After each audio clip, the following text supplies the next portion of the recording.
Welcome back to your channel. నేను మీ వేదానండి. నేనైతే ఈరోజు మా లంచ్ బాక్స్కి మా పిల్లల కోసం సాంబార్ రైస్ చేసి ఇచ్చాను. చాలా రోజులు అవుతుందండి ప్రిపేర్ చేయాలనుకుంటున్నాను, టైం కుదరక చేసుకోలేకపోతున్నాను.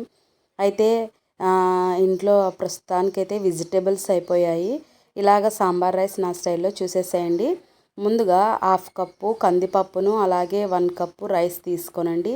ఇలాగా 3 గ్లాసెస్ వాటర్ వేసుకొని 2 విజిల్స్ పెట్టి మెత్తగా ఉడికించుకోనండి.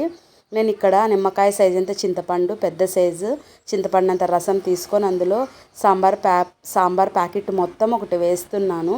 మీకు క్వాంటిటీ చూపించాలని చెప్పి నేను ఇలా వేస్తున్నాను.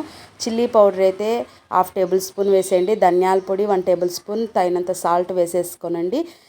ఇలాగా మొదటగా ఒక కడాయి పెట్టి ఒక పెద్ద సైజు ఆనియన్ ఇలా కట్ చేసుకోనండి. ఉల్లిపాయలు, ఆవాలు అలాగే ఎండుమిర్చి వేగాకని ఇది వేయండి.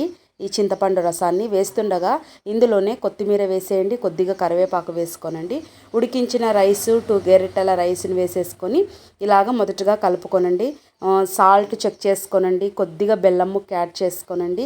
ఇన్కేస్ చూడండి గట్టిగా ఉంది కాబట్టి నేను కొన్ని వాటర్ యాడ్ చేశాను. 1/2 టీ గ్లాస్ అంత వాటర్ వేసుకొని ఈ స్టైల్లో ఉండాలి, ఎందుకంటే సాంబార్ రైస్ కదండి. కొద్దిగా సాల్ట్ వేసి, నాకు సాల్ట్ తక్కువ ఉంటే వేసేసాను ఫ్రెండ్స్. కొద్ది బెల్లం ముక్క వేసుకోనండి, సూపర్ టేస్టీ ఉంటుంది. ఒక 5 సెకండ్స్ ఇచ్చాక లూజ్గా ఉన్నట్టుగానే దించేసుకొని పిల్లలకి ఇచ్చి సర్వ్ చేసేసేయండి. అంతే అండి, ఎంతో ఈజీ అయిన సాంబార్ రైస్ అయితే రెడీ అయిపోయింది. చాలా ఈజీనే కదా, ఇలా ట్రై చేయండి. నా స్టైల్లో మీకు నచ్చుతుంది. వెజిటేబుల్ లేనప్పుడు ఇలా చేసుకోనండి. వెజిటేబుల్ వేసి ఇంకొక రకంగా నేను చూపిస్తాను ఫ్రెండ్స్. ఈజీనే కదండి. దీని కాంబినేషన్ అప్పలాలు కానీ వడియాలు కానీ ఇచ్చేస్తే హ్యాపీగా ఫీల్ అవుతారు. మరి ట్రై చేయండి, లైక్ చేయండి, షేర్ చేయండి, సబ్స్క్రైబ్ చేయండి.